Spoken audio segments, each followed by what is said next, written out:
All right. Hello, everybody, and welcome. Thank you for joining us tonight for our final University Forum of 2022. I'm Matt Sparke, Professor of Politics and the Executive Director of Global and Community Health here at UCSC, and it's my great pleasure to be your moderator tonight. The University Forum is an ongoing series of public talks focusing on the relevance of our UCSC research to the community and to diverse social, economic, environmental, and political issues, including, not least of all, global and community health.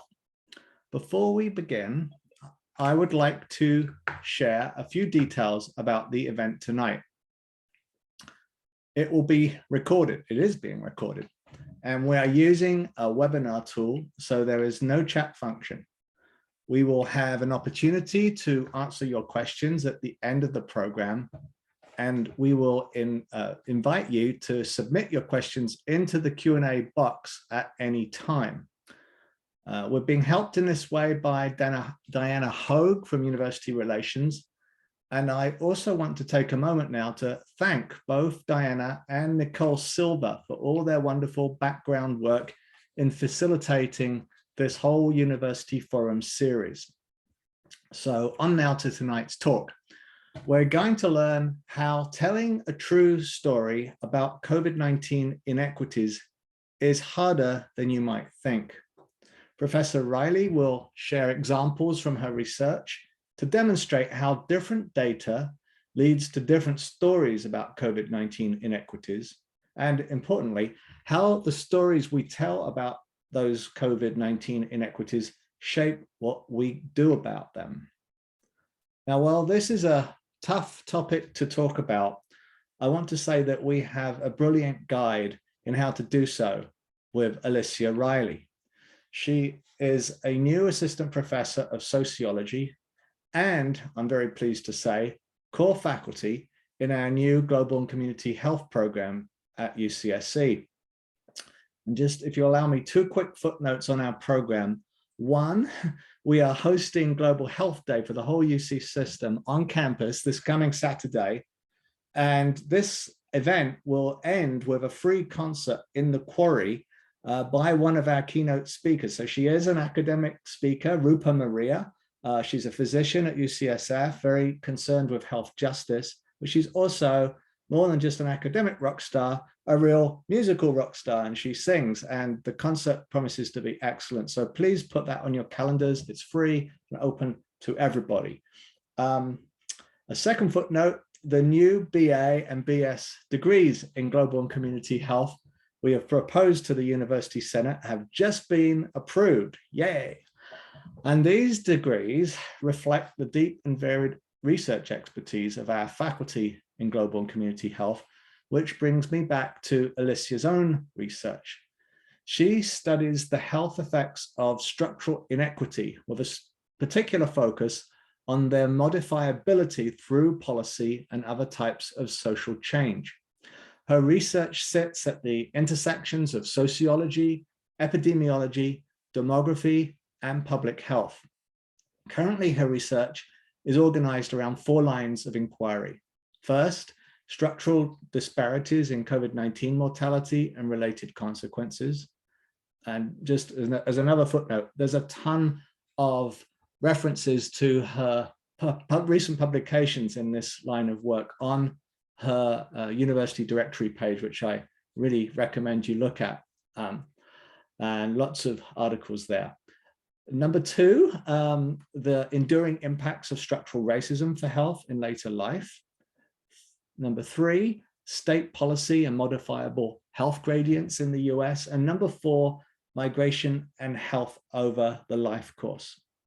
In addition to Professor Riley's research and teaching on health inequity, she has a long-standing involvement in immigrant rights organizing.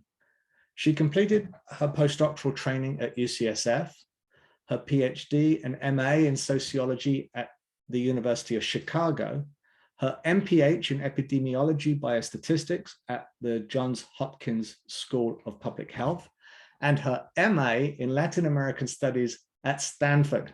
It's an amazing record.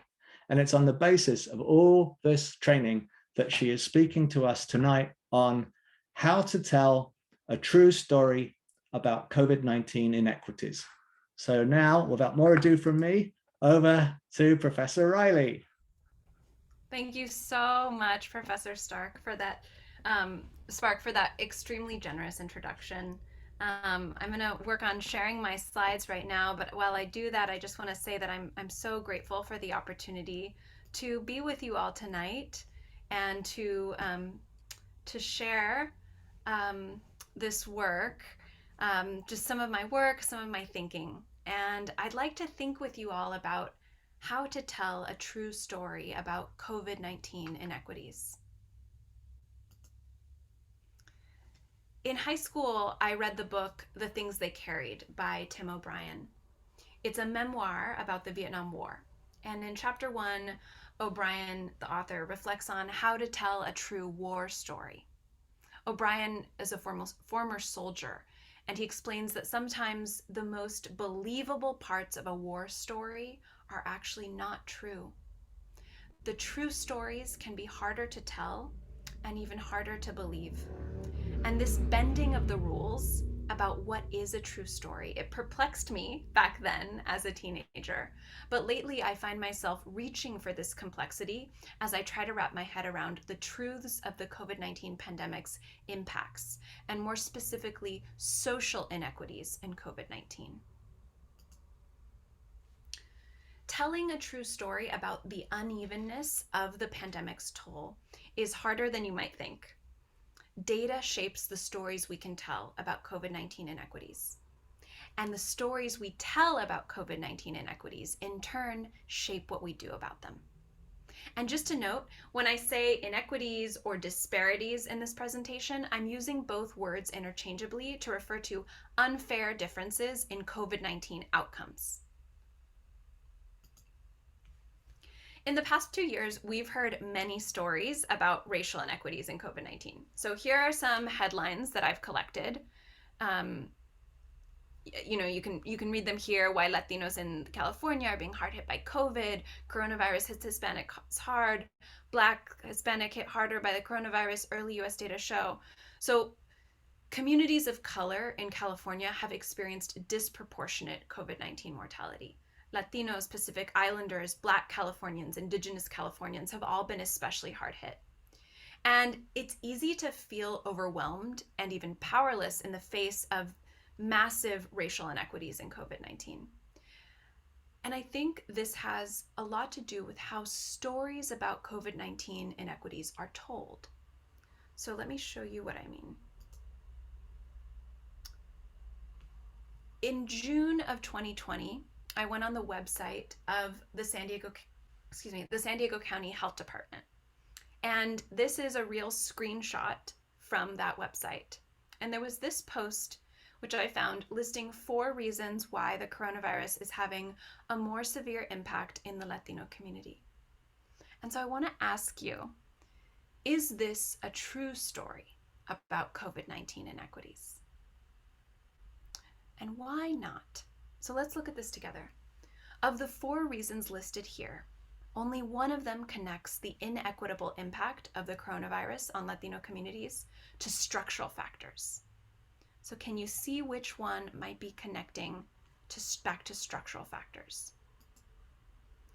The first bullet point cites the potential role that being an essential worker plays in increasing COVID-19 risk. And this is indeed a connection to a structural factor, work. We know that work is highly stratified in the US, in part because of our labor policies and our immigration policies.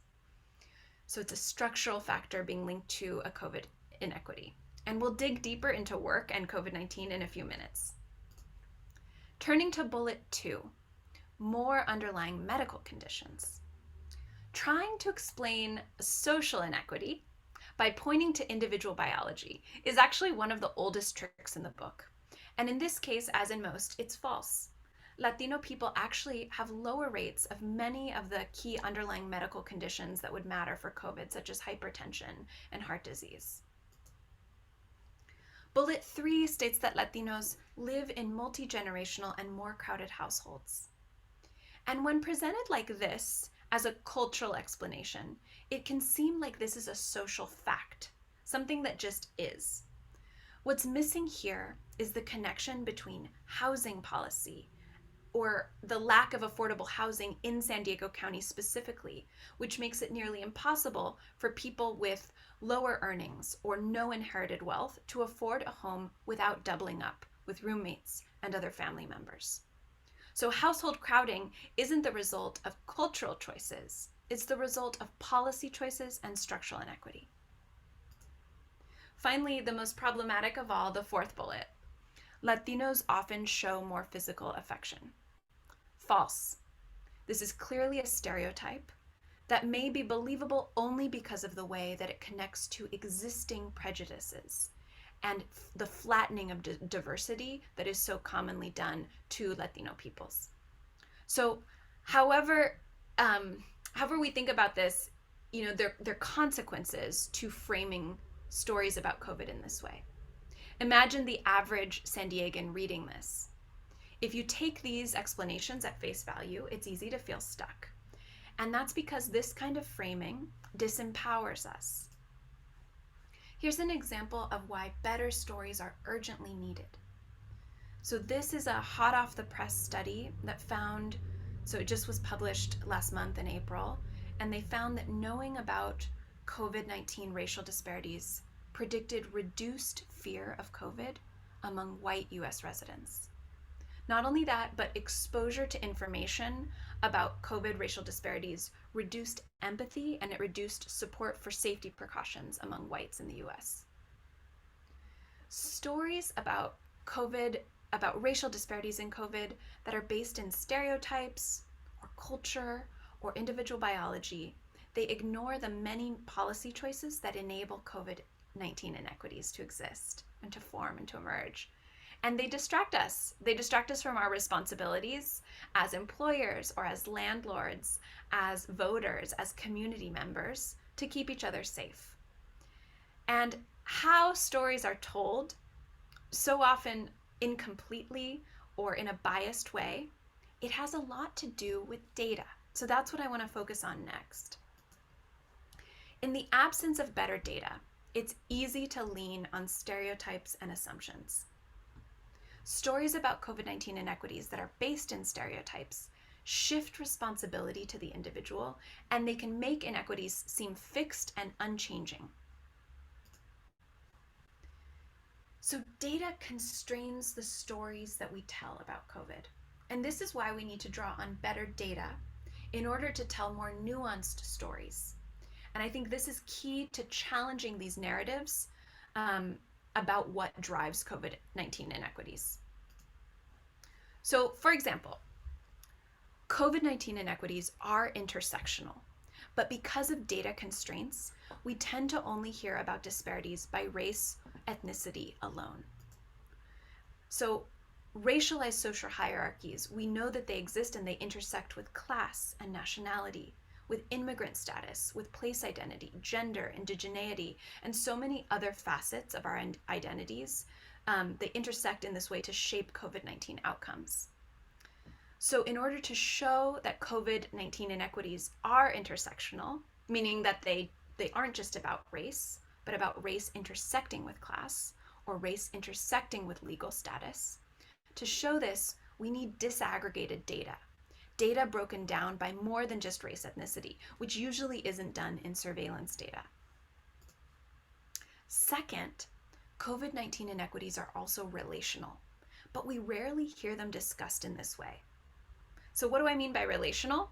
Well, during the pandemic, certain people are and were safer because others were absorbing the risk. Some people can remain at home because others complete the essential work outside of the home. They maintain the healthcare system or the food delivery infrastructure, the transit system, and other essential needs. So to show that COVID-19s are indeed relational, we need data in which individuals are linked, either employees to employer or individuals in the same neighborhood or social network, to show how these impacts cluster. Finally, COVID-19 inequities are modifiable. We can change them. But if we aren't reporting on how the magnitude of disparities change over time, or how they're more extreme in some states than others, we can't talk about the potential for inequities to worsen or improve in response to our policy choices. So to show that COVID-19 inequities are modifiable, we need data comparisons, either over time or over place. And the importance of data for the kinds of stories that can be told, it's both a source of motivation for me and a source of frustration in my own research on COVID. And next I'm going to share about 4 examples from my own research, just briefly. My own research on COVID, I'll share examples which use death certificate data and one that uses survey data to tell different stories about COVID mortality and other COVID mortality inequities. So first I'm going to show you how COVID mortality inequities reflect intersecting social factors, that first idea I talked about. Factors that disadvantage some people but privilege others. So let's dive into this study that I did looking at COVID excess death during the pandemic among Latinos in California. We know that Latinos are not a monolith, and yet surveillance data on COVID-19 deaths doesn't differentiate beyond race, ethnicity, age, sex, and sometimes place. Death certificates, on the other hand, contain much more information about an individual. And I'm part of a multi-site team of researchers using California death certificates to study COVID inequities. Death certificates contain information about a decedent's education, their occupation, and even their place of birth. And so we use this data to study excess death, meaning death rates above what would happen in a normal year. So anything above what would be in a normal year would be considered excess mortality. So we used it to study excess death during the pandemic among working age Latinos, so those under 65 years of age, 18 to 65, in California, and to explore differences according to intersecting social factors. Not only did we show that Latinos in essential jobs fared worse than those in non-essential jobs, but we found that mortality disadvantages that were associated with being an essential worker were actually made worse by being foreign-born and having less than a high school education. So in this multiplicative way, being an essential worker put you at a greater risk of excess death during the pandemic, being foreign-born made that worse, and having less than a high school education made that even worse, as you can see in this final row down here. That's the essential workers who are foreign-born who have less than a high school degree. Prior to our study, Latinos were treated as a single group in studies of COVID mortality. In our study, we tell a more complete story of the toll of the pandemic on Latinos by showing how risk of death during the pandemic was further differentiated by country of birth, by formal schooling, and by working in an essential job. And that's what we could measure with the data that we had. But of course, there's more to the true story of what puts certain people at greater risk of death during the pandemic than others. And so this gives you a sense of all that we couldn't measure, but that of course is also intersecting to shape what we see. Unauthorized legal status, limited English proficiency, indigeneity, low wage, unprotected work, all fitting in within structural racism. So we're beginning to see how different data tell different stories.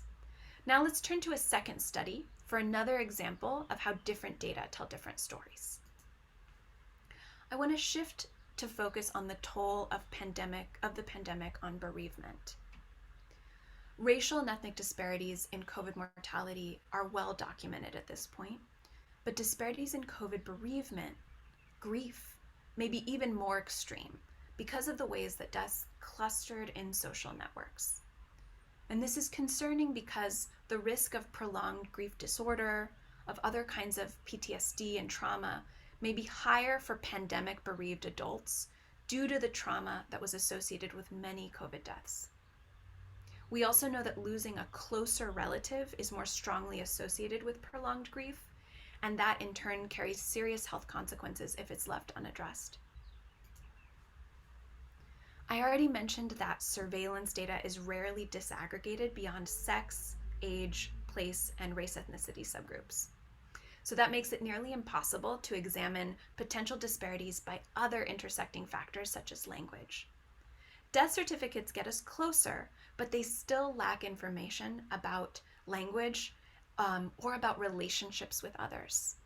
They treat individuals just as isolated, independent observations, not as part of families or neighborhoods or networks. So neither surveillance data nor death certificate data can reveal the clustering of COVID mortality within social networks. Survey data provides a useful alternative to surveillance data. It can shed light on how individuals are impacted by the pandemic to varying degrees, depending on the various communities that they belong to.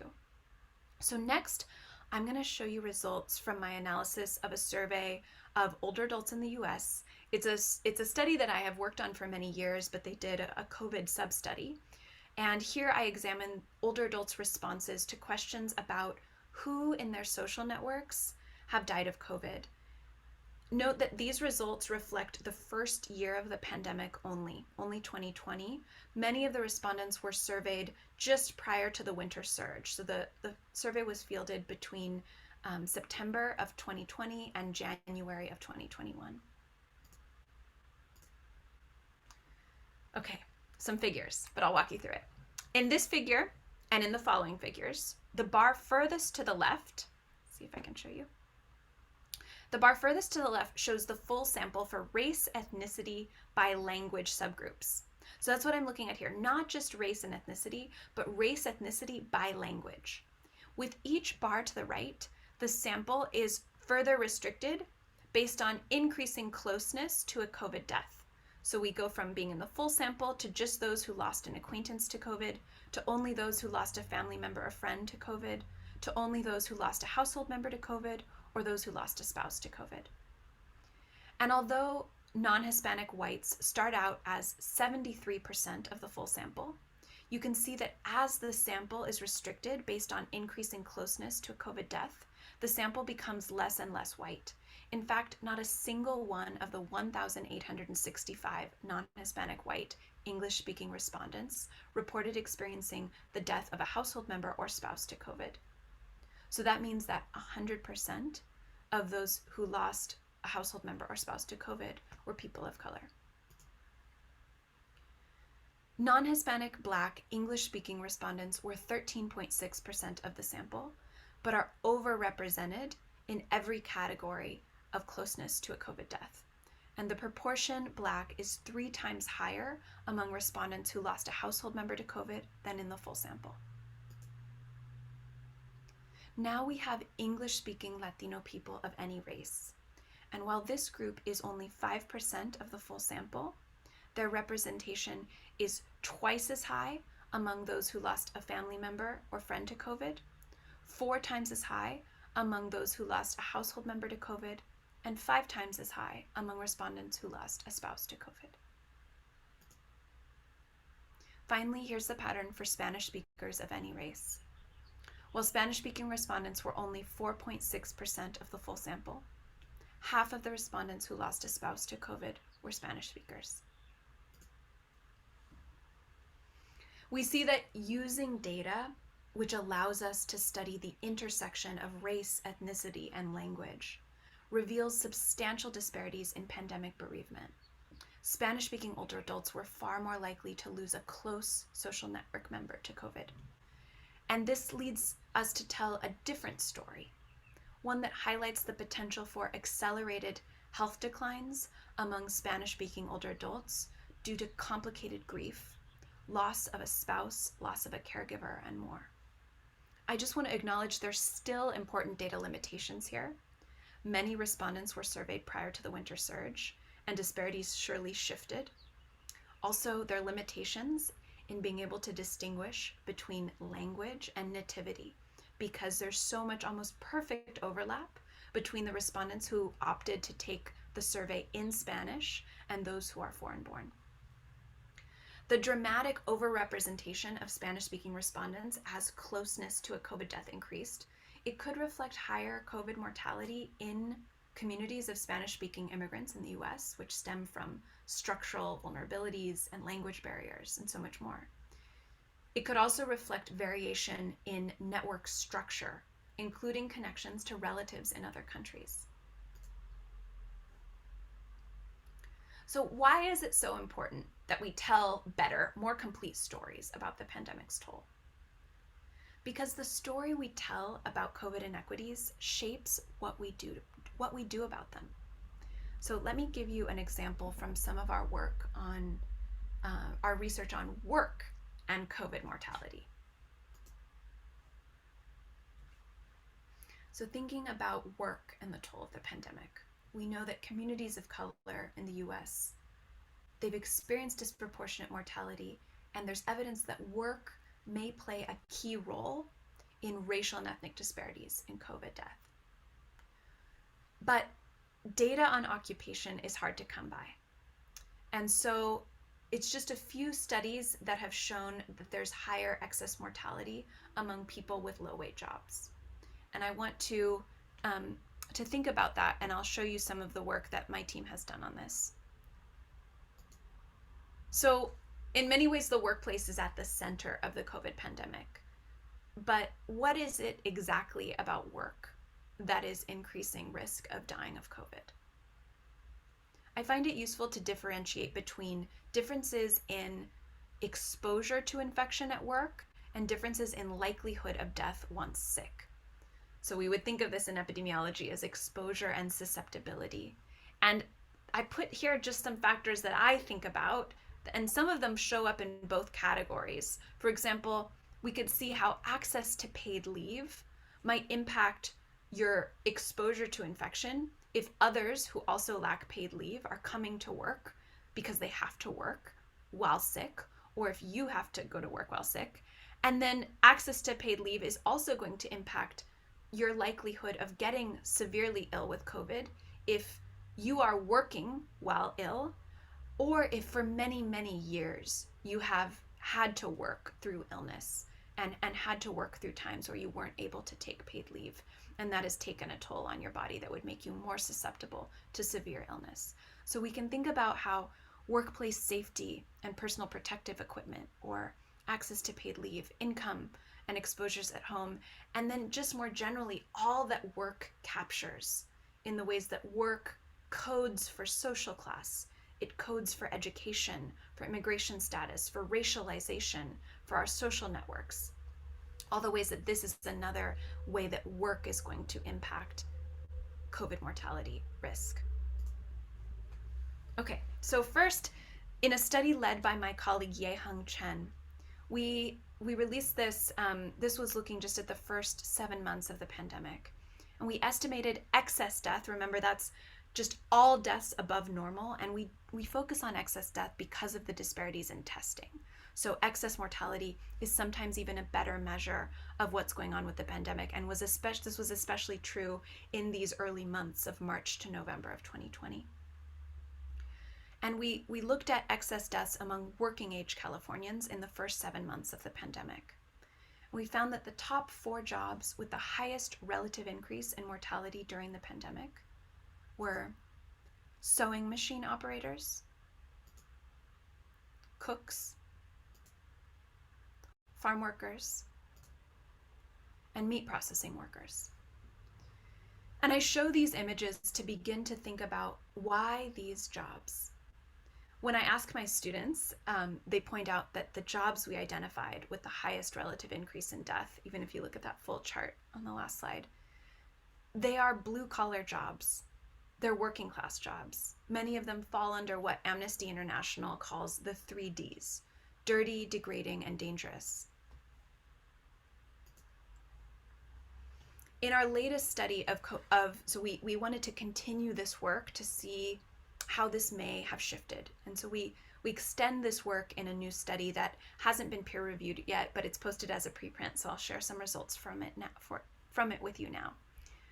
The hypothesis that drives this second part of the study is that workers in essential jobs have faced greater risk of COVID, and that this probably persists into the vaccination period. So we're curious how this may have shifted with the availability of vaccines, and whether there is heterogeneity within essential occupations. So are some essential workers at greater risk of death than others, and why?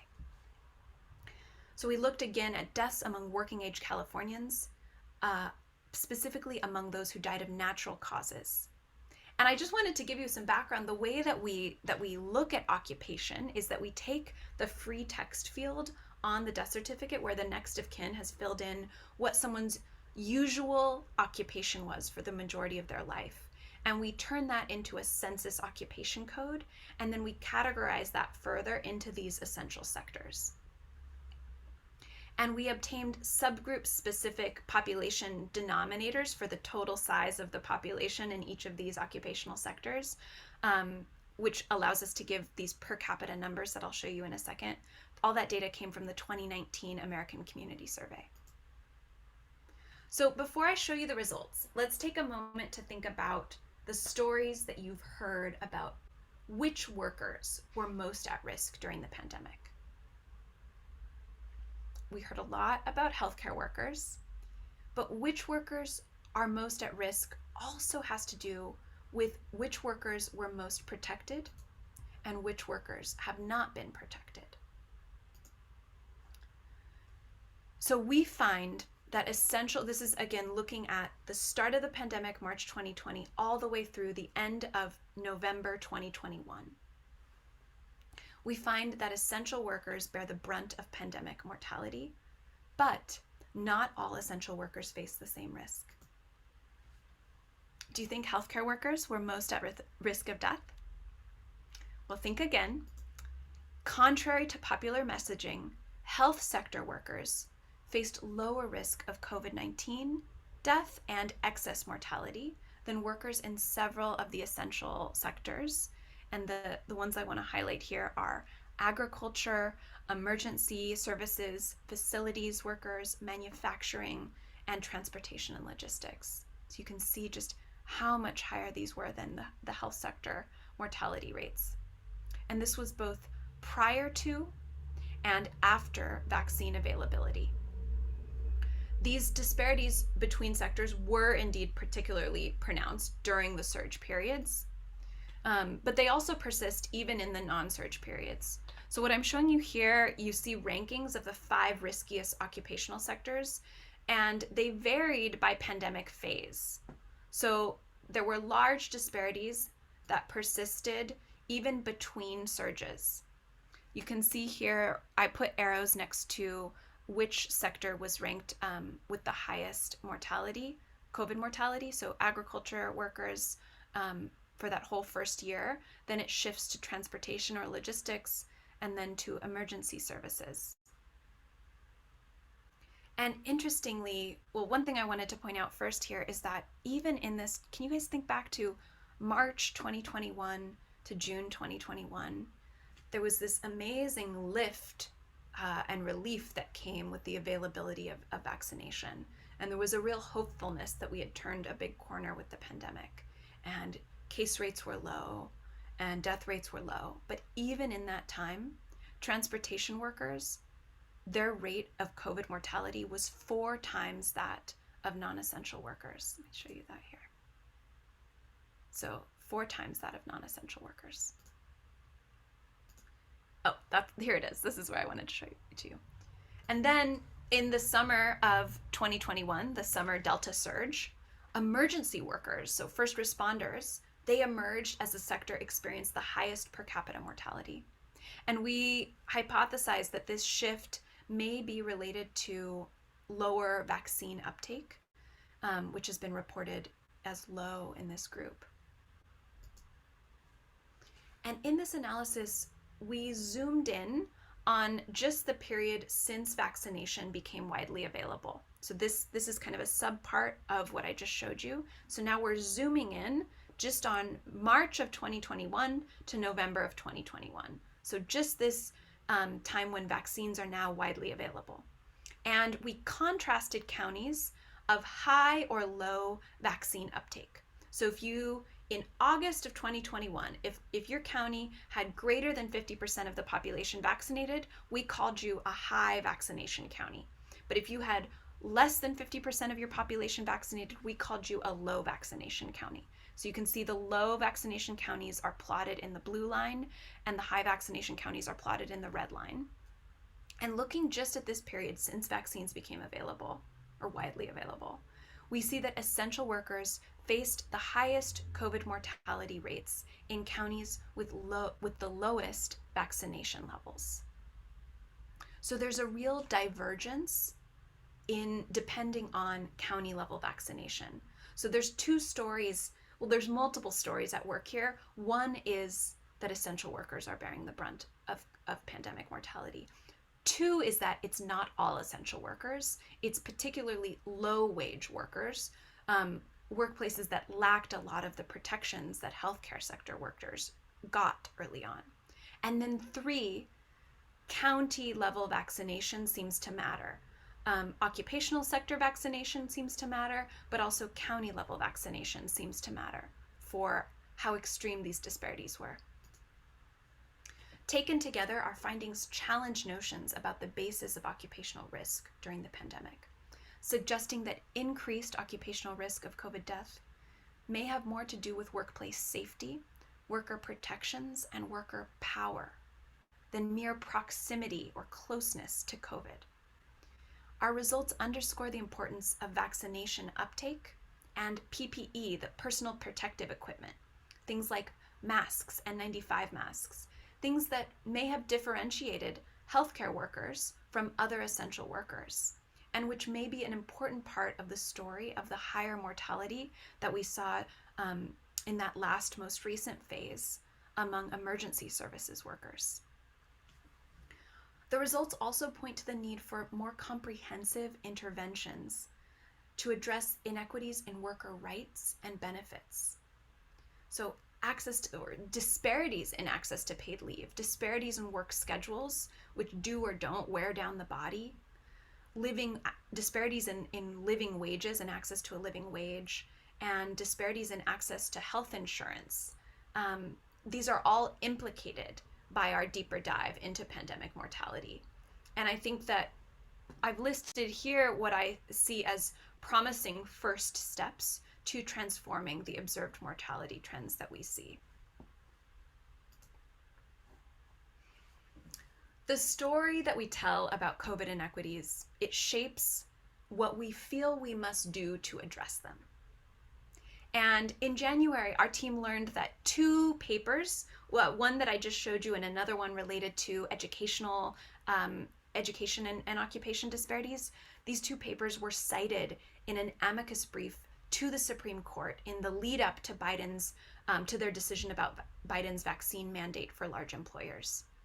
But to our disappointment, the Supreme Court made a decision to block OSHA's authority to regulate large employers, requiring employees, so they blocked them from requiring employees to be vaccinated for COVID or to participate in regular testing. And the majority opinion claimed that, quote, permitting OSHA to regulate the hazards of daily life, simply because most Americans have jobs and face the same risks while on the clock, would significantly expand OSHA's regulatory authority without clear congressional authorization, end quote. So despite our evidence, the dominant story is one that dismisses the role of the workplace as an important determinant of COVID mortality, and therefore as a promising site for intervention. And unfortunately, as we see here, the story that we tell about COVID inequities, it shapes what we do about them and what we don't do. But what allows us to feel okay sitting back and accepting COVID-19 inequities? This too has to do with the stories that we tell. Stories about social disparities in COVID, stories that said that they were inevitable, or that they were unsurprising, or that they were beyond our control. These help us sit back and accept COVID-19 inequities. But I want to highlight one final way that we can tell a truer story about COVID inequities, and that's by showing that social disparities in COVID death are not inevitable. They do change over time, and they change in response to our actions, our investments, and our policy choices. So this figure is from a paper that I published with Stanford professor Matthew Kang and others earlier this year. It shows the share, like the proportion of COVID deaths by major racial subgroups in California. And it compares the portion of the California population. So just to orient you to this figure first, these colored lines, that is the kind of changing share of COVID deaths held by each of these major racial groups. And then the dotted line represents the share of the California population for each of these groups. And we have race by age groups represented here. So this top row is all ages, then you have 65 or older, 40 to 64, and under 40. So I'm going to zoom in here. Latinos made up, if we group together these as all those who are working age, Latinos made up 75% of deaths among working age people in California for most of 2020, while their share of the population was less than 50%. Let's just take that in. 75% of deaths, but their share of the population was less than 50%. And we went to study how this may have shifted during the vaccination period.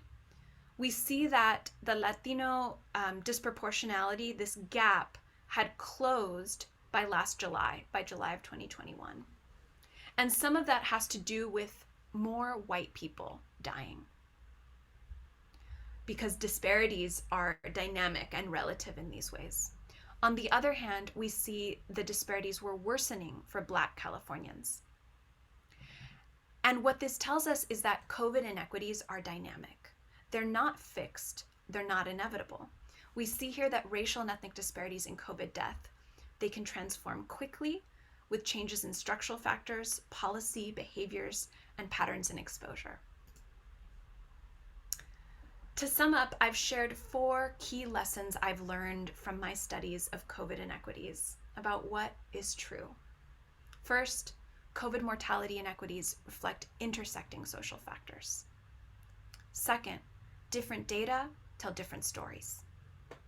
Third, the story we tell about COVID inequities shapes what we do about them. And fourth, social disparities in COVID-19 are not inevitable.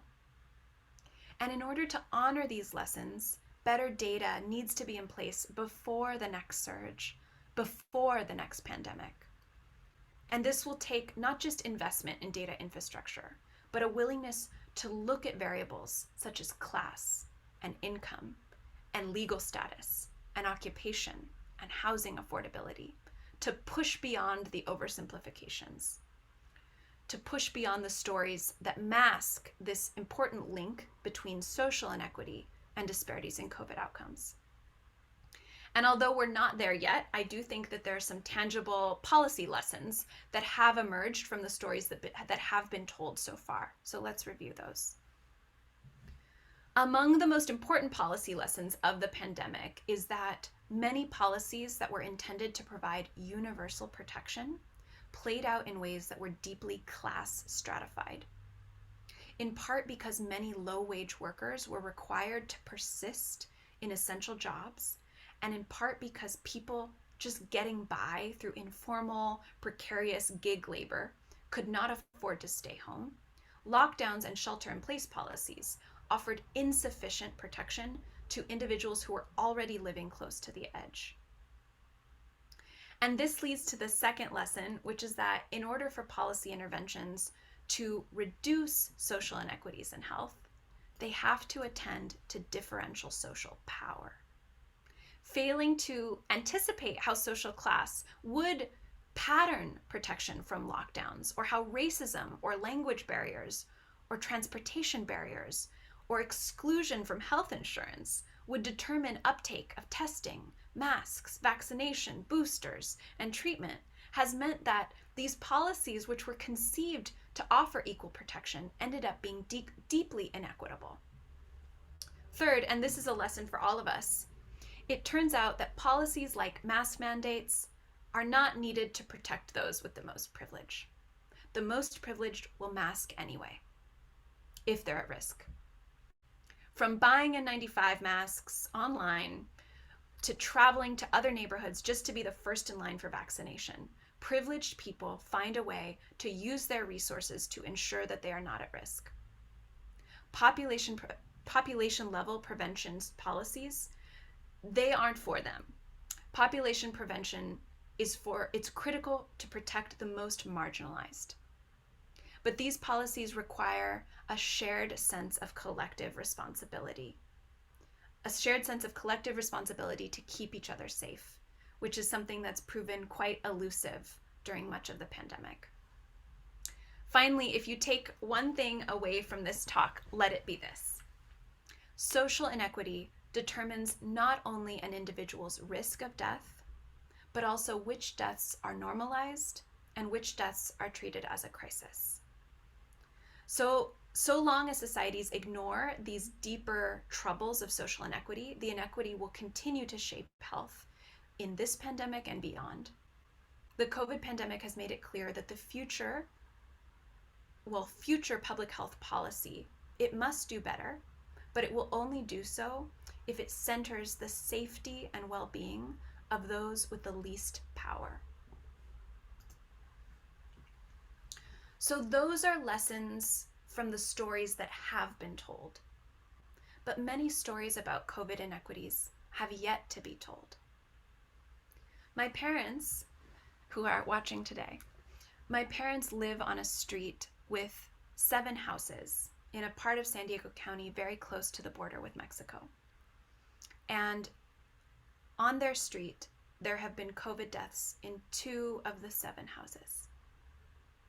Our neighbors are grieving. And I don't just mean my parents' neighbors, I mean all of our neighbors.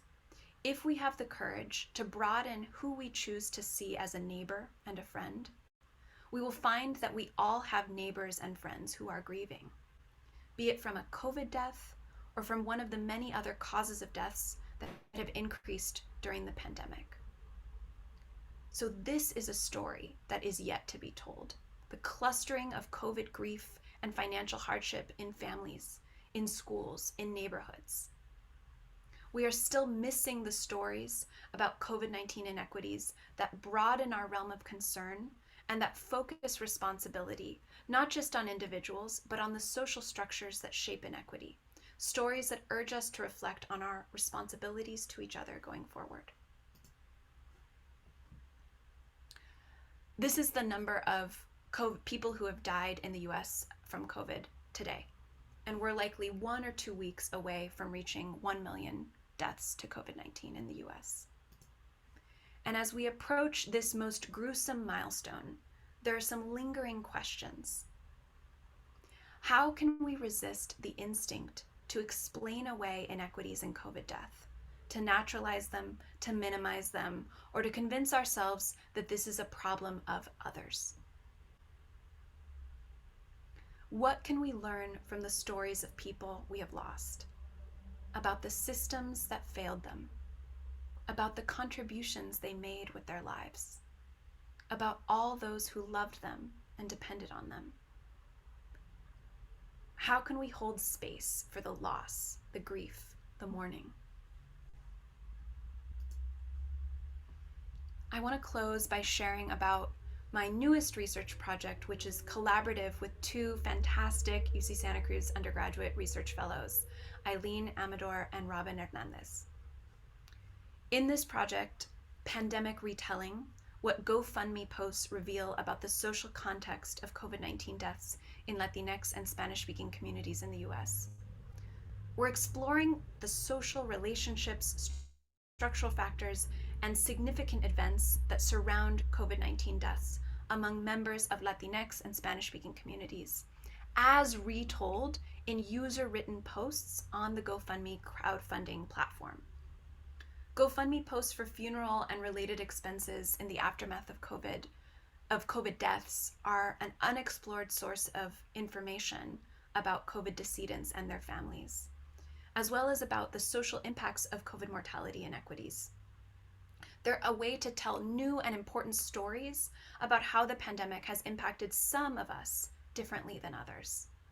So we're still in the analysis phase, using deductive and inductive coding to explore references to different aspects of structural positionality, looking at occupation or references to financial burdens, social network positionality, references to household membership or breadwinner status, financial hardship, and of course, grief.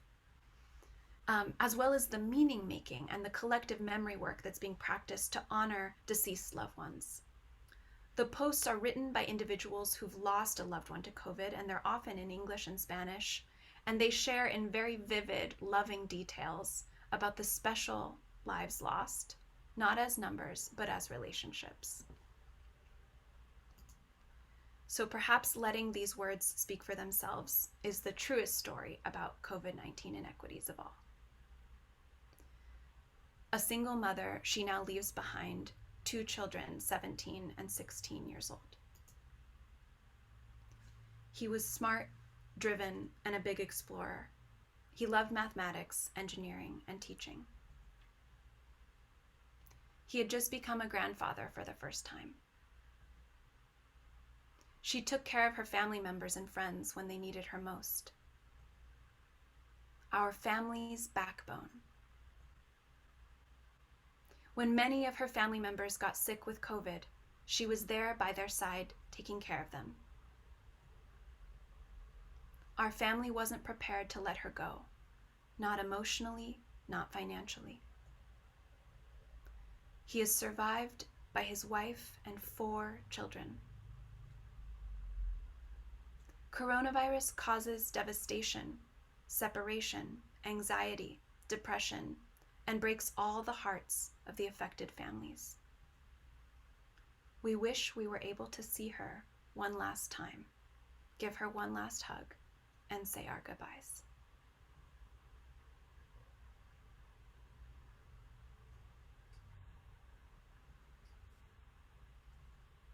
Thank you so much for your attention. I want to close just by thanking you for this opportunity, by acknowledging what I'm teaching this year, and sharing my contact information and the information for our lab website here. And I welcome you to reach out to us if you're interested in collaborating around this work. And as we prepare to take questions, I just want to share what a privilege it is to be a part of the very exciting new global and community health program that we are building at UC Santa Cruz. As Matt mentioned, we have 2 new majors, a Bachelor's of Science and a Bachelor's of Arts, launching in the fall. And for me, I'm very excited about what it means to study global and community health at UC Santa Cruz, where we don't start with a biomedical model. We don't start with a medical school or a well-funded school of public health. We start with a lot of rich expertise that's interdisciplinary from the biological and the social sciences. And I'm really excited to see where this goes as we build this. So I'll stop sharing slides now.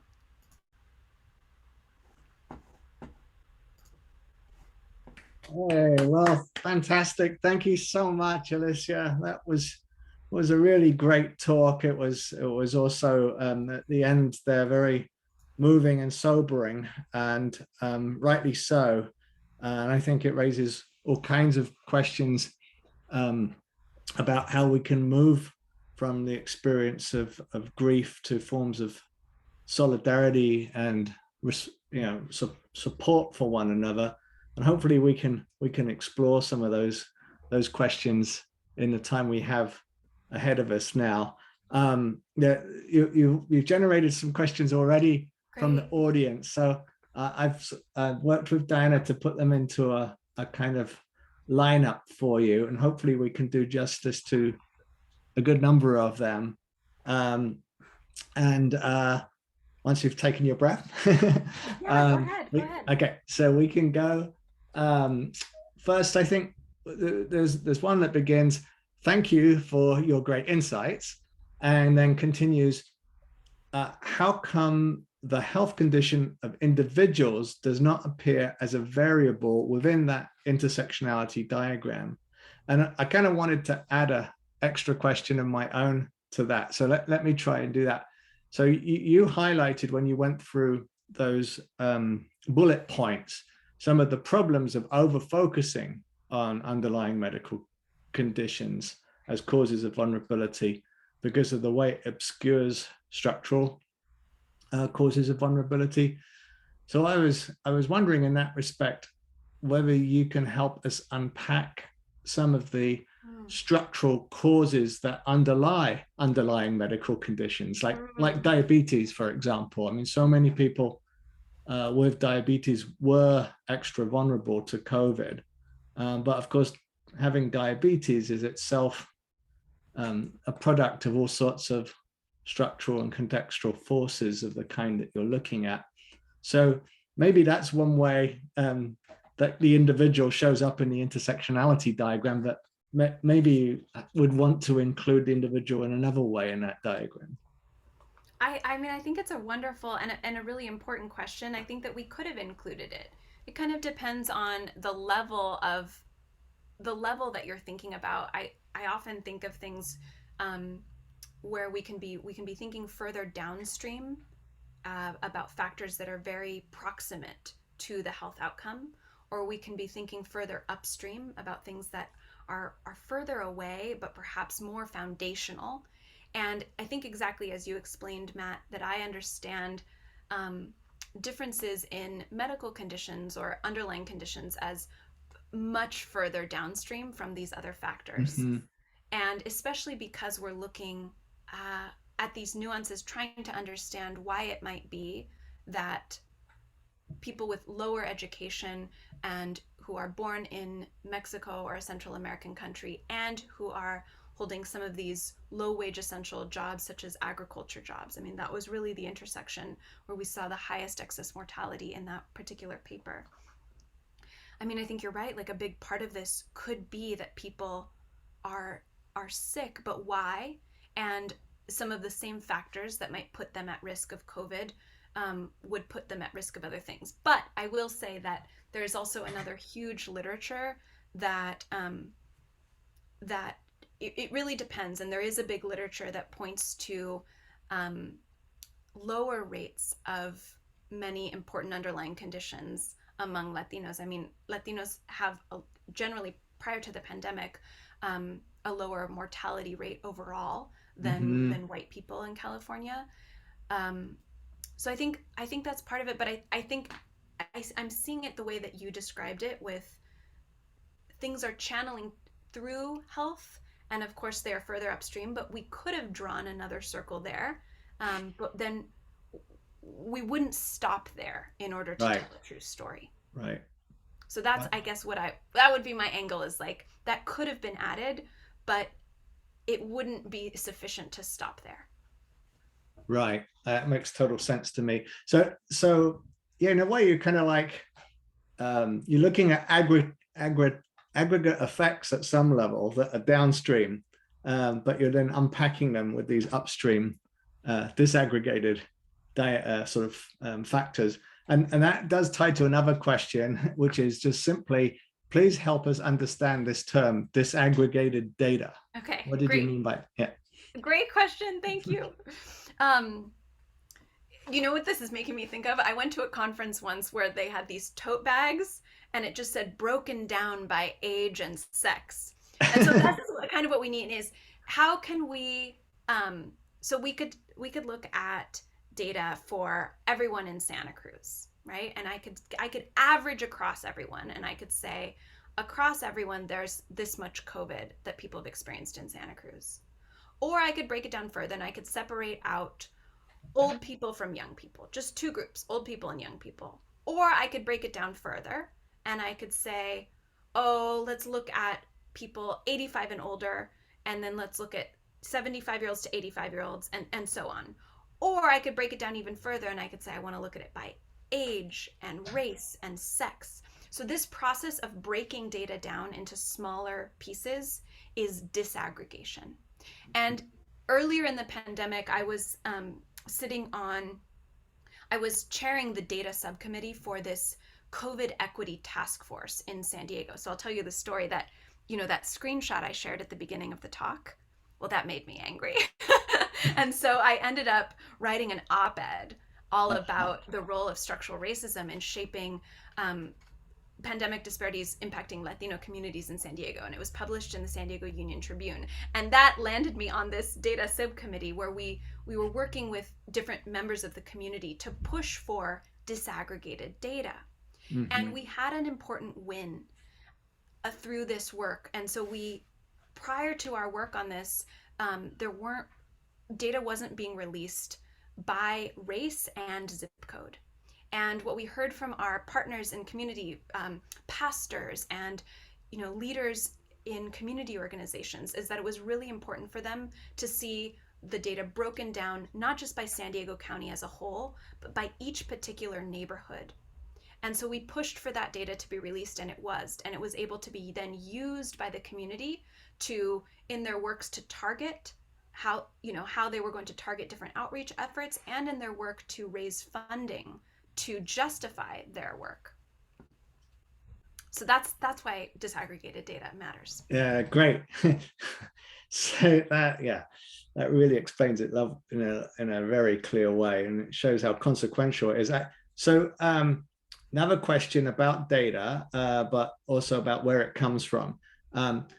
Thank you for this powerful talk. Have you been able to collaborate with local Latinx communities in looking at the data together? And if so, what has this process been like? Has your research given them a way to advocate for their own worker rights? It's such an important part, and we plan to do this more with the work that I shared at the end. The closest that I can say is through this kind of mid-range of work. So through the data equity, the COVID equity task force, or through different kind of community advisory boards, this data has been shared, and it's shared kind of at the level of organizations, but not necessarily the general public. Although we have made it a big priority to connect this data to Spanish-speaking news outlets and journalists. And so that has been an important pathway. But again, that's not a conversation, that's a one-way sharing. Mm-hmm. And so I appreciate this comment, and I'm going to think more about the ways that even within, there's a rush to release this work and to do it. And I think that there is a cost to that, in that you can misinterpret, as I'm showing you, the data doesn't speak for itself, and we give voice to it. And so there are limits to even the stories that I can tell. And there certainly are things about the stories that I even have told you today that aren't the most true. So I really appreciate that comment. Thank you. Yeah. And it connects to something that you and I have talked about related to some of the possibilities for our global and community health program going forward. I really hope we can be of service to some of our local community partners and groups like those involved in the Pajaro Valley Saves Lives Coalition, where they work so hard to communicate the benefits of vaccination in the community with targeted materials for different groups. And I think one of the things talking to some leaders from Salud about that effort, it was clear to me that they were really interested in how their efforts paid off. How does the Pajaro Valley effort look when you compare it with other parts of the state where they didn't make such an effort? Can I make a point here, which is that I think I saw a question about this. One thing I glossed over just for the sake of time was when I showed you how that gap at least closed in that March to end of July period, where the disproportionate rate of death for Latinos in California of working ages closed. Why? I didn't talk about why. Right. Part of why I didn't talk about why is that our data actually isn't set up to answer why. So we don't know, but we did have theories.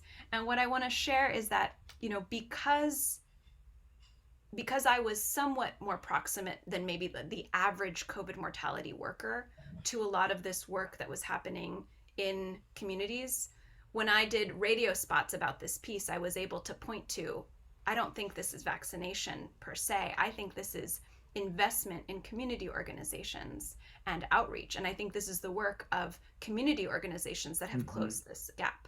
But a lot of researchers wouldn't even know to mention that, and there's also so much more that I have blind spots to from my position here in the university. And so I just want to show that as like there's so much that me, from this vantage point, when I'm interviewed about this for an article in the SF Chronicle or on public radio, I'm interpreting this based on what I know about. And so I could have explained that based on vaccination, and I think that would have been false.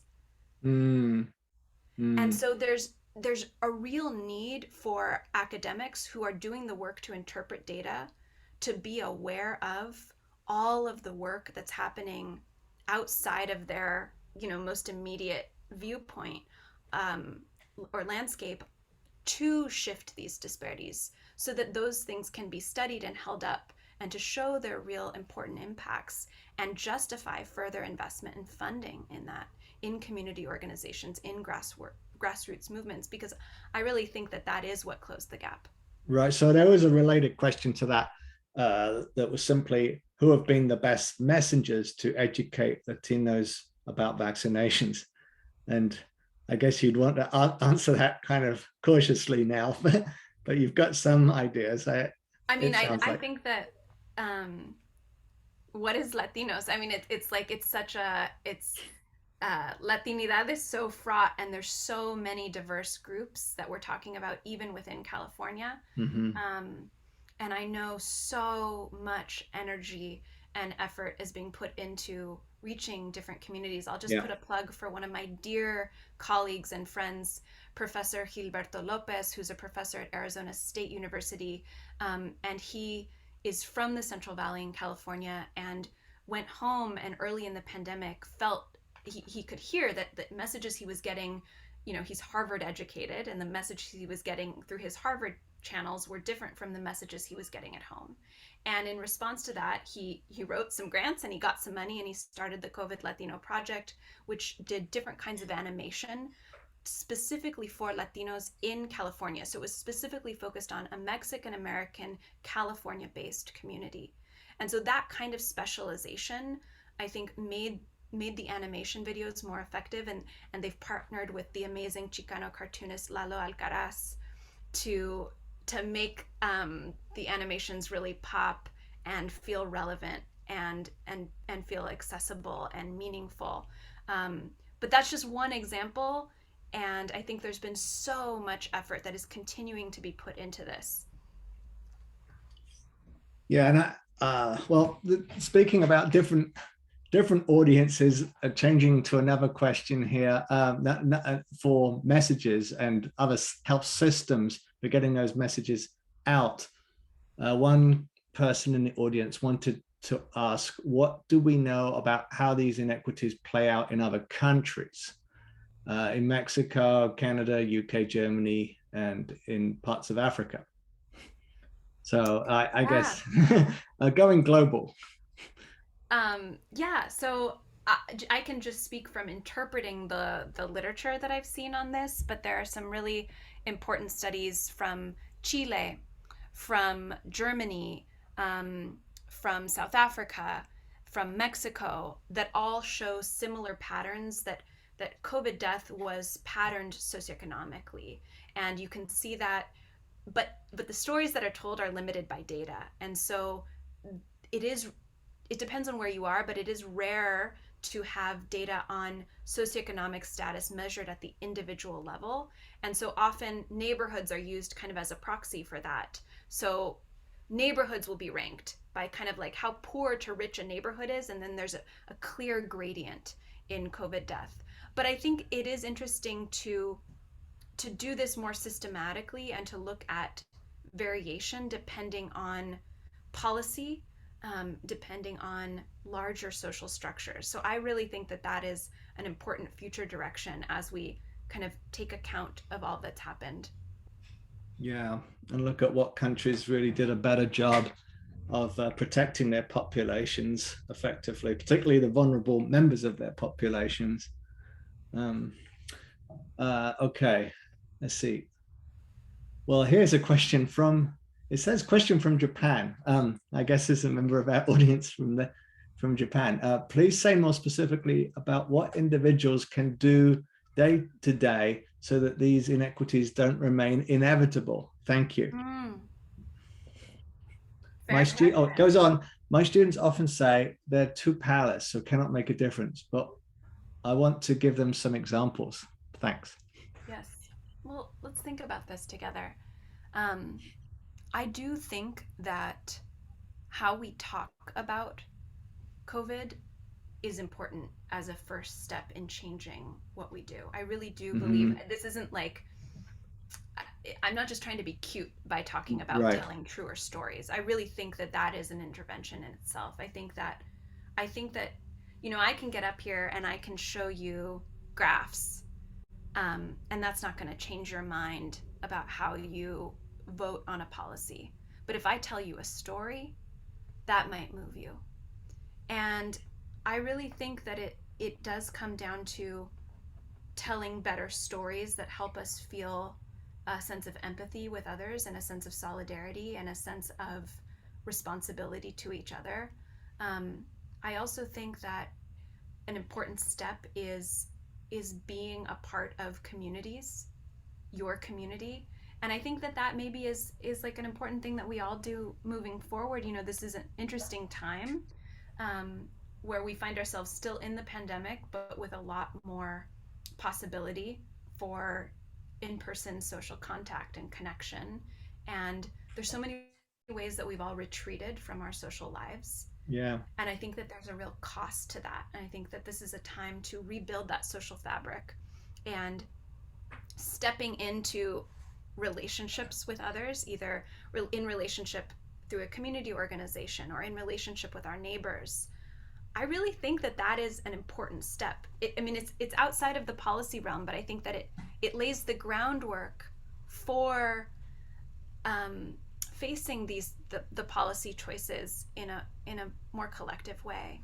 Does that make Right. sense? You totally make sense. And I think there were lots of examples that I saw during the pandemic thus far, of people trying to do just that, trying to see the connections, the shared um, ties that bind us together as a society, and recognizing inequality structuring those ties. So, the sort of acknowledgement of essential workers that was undertaken, and all kinds of thank you campaigns, clapping for essential workers and things of that nature. Worse, I think they were genuine signs of solidarity. But one of the problems from my point of view is that I feel like as time has gone on, other logics and other narratives and other forms of storytelling have, in a sense, taken over from those early signs of solidarity. So I don't know what you think about this, but it seems to me that a dominant narrative that has arisen, that often sort of allows people to move on and ignore the deaths and suffering of others, is kind of like a logic of sacrifice. Yes. That people, like, almost like those people were going to die anyway. I've heard that said. I've seen it written down in many places, and in a way, I feel like what you're offering us here is a sort of a way of a pedagogy that teaches against the logic of sacrifice. Like, no, those deaths weren't inevitable. They were totally structured by a set of policy choices and social formations we've made over time. And just as we made them, we could remake them. Mm. I hope to do that. I think one of the things that came up as you were saying that is the challenge that I face as a quantitative researcher using population data, um, to publish work in high profile places so that it reaches narratives that we want to challenge, so that it gets picked up by news, but that it doesn't also become illegible or seem too academic. And so there's this balance that I find with like going off on my rant in a paper Mm. or in an article that I write for a public, versus I don't know. I think I'm not answering your question, but I mean, I think that this is so important, and I think that I see others doing this better than me, and I think that I'm trying to learn a lot from them. Well, it seems to me that you do it very well. I think there's such an important role to be played by folk like you that can speak the language of authority and of policy making authority in there, that where the numbers really matter, where they're taken seriously. I mean but doing it in a way that draws attention to these wider structural forces, Mm. and also to the pain and suffering of the people that are the numbers. Doing those things together is what I saw you doing tonight, and I just think we need more of it. I do think that some of the leaders in the pandemic, I don't know who you admire in the national sort of list of people that have risen up as pandemic commentators, but people that have risen up like Dr. Fauci.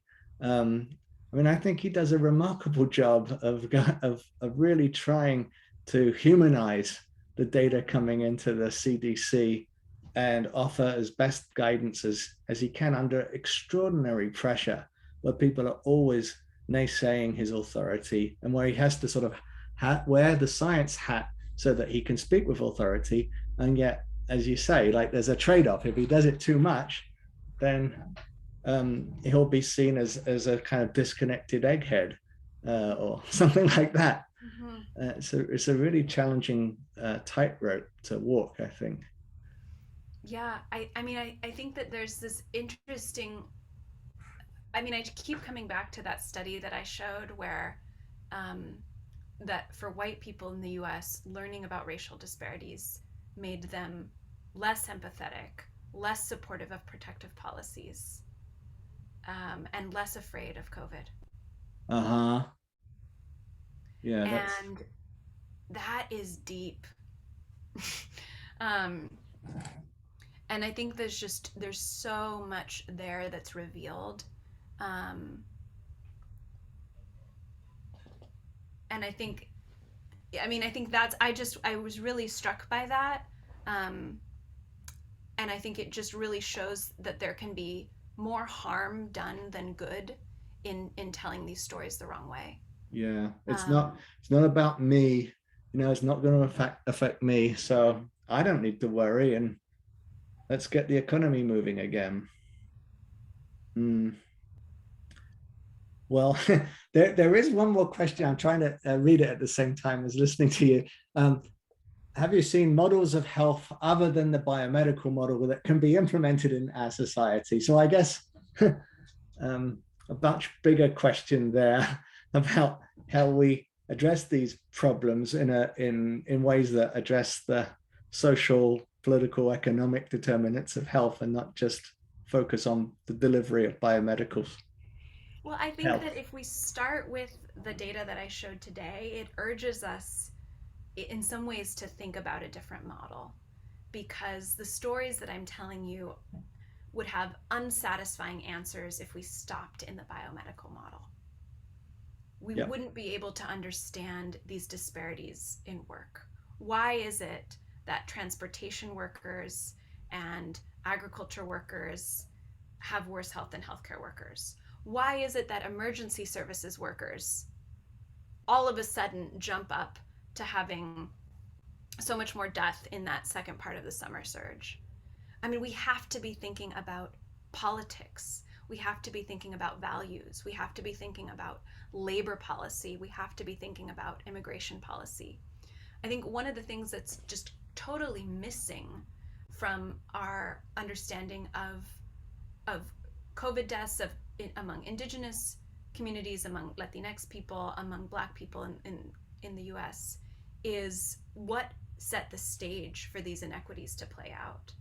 I mean, just for Latinos, we could focus on, we see just in the year prior, we see this the Walmart massacre in El Paso, where a white person fueled by anti-Latino hate, kills people there, and that's just a year before this is playing out.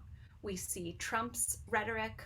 We see policies like the Show Me Your Papers law in Arizona. All of these things are building and setting a stage for the inequities that we see play out in COVID deaths. So I think that's a different part that moves us outside of the biomedical model to think about these things, how these things become internalized, how they shape our health, how they shape our ability to move in the world, how they shape all of these things. So that's what I'm interested in, I think. But I would say yes to your question. Um, yeah, and I would put a plug in. You mentioned Indigenous health for a couple of the speakers who are speaking at Global Health Day on Saturday at the end, Adrian Begay and Christina Carpenter from the Navajo Nation are going to be talking about why there was such vulnerability in Navajo Nation going into COVID, and what they've sought as leaders of this UCSF HEAL initiative, what they've sought to do about it. While I mentioning Global Health Day, I should just mention to folk that there is a virtual registration option, right? That so people who can no longer, the in-person event is fully filled at this point, but there's still possibilities for people to sign up and watch it all virtually. Okay, there is another question, and if I'm understanding our timetable right, we probably have to just time for this last question. Okay, so how do you think the Supreme Court's decision to move the vaccine mandates from OSHA, or to remove them and remove OSHA's capacity to enforce vaccine mandates, will affect COVID-19 inequities? Will it extend the pandemic? Are there possible ongoing efforts to overturn that decision? So I can't speak to the last part, but I don't think it will extend the pandemic. I do think it will worsen inequities. And I think that shows really clearly in that one figure that I showed, where we just looked within California at places with lower vaccination rates and higher vaccination rates. And so I think that this really matters for, I mean, there's so, choice around health decisions is so interesting. And as I said, I think some of these things like masking, like vaccination, they are easy decisions for some people and they are not decisions for others. And so this choice is very complicated. I think we tend to oversimplify it. But if you don't think about power and unequal power, then you can't really understand choice. And so my answer is that, yeah, I do think that this will worsen inequities, and I think we're already seeing the consequences of that now. And I don't know what this will look like going forward, but what I worry about more is what that decision does in terms of how it sets precedent for trying to keep public health very narrow, and trying to say that OSHA, which is of course such an important arm of public health work loosely, to trying to say that this is out of bounds for OSHA. And so this isn't just about COVID vaccines. It's not even just about COVID. Being able to recognize the ways that our labor policy, what happens in the workplace, worker rights and worker power and protections shape so many aspects of our health, from diabetes to sleep to cancer to COVID. Like, being able to see that is really what's most dangerous about these kinds of narratives, like what was represented in that majority opinion. Yeah. Well, it was just sort of constitutional fiat that they used as an argument, right? It's just It's not, the Constitution doesn't allow the government to have this much authority. So that's simple an argument, and not even really dealing with the underlying And in a way, questions we of, get to choose. yeah. I mean, not as much at the Supreme Court level, but I think many of these decisions will be decided at lower courts. And I think that there is an important role to play to have the confidence to be like, no, there's a lot happening in courts, and there's a lot that can be done through organizing to kind of move forward and not necessarily honor precedent decisions, which will continue to turn in ways that might undermine the important role that other policies play in shaping health.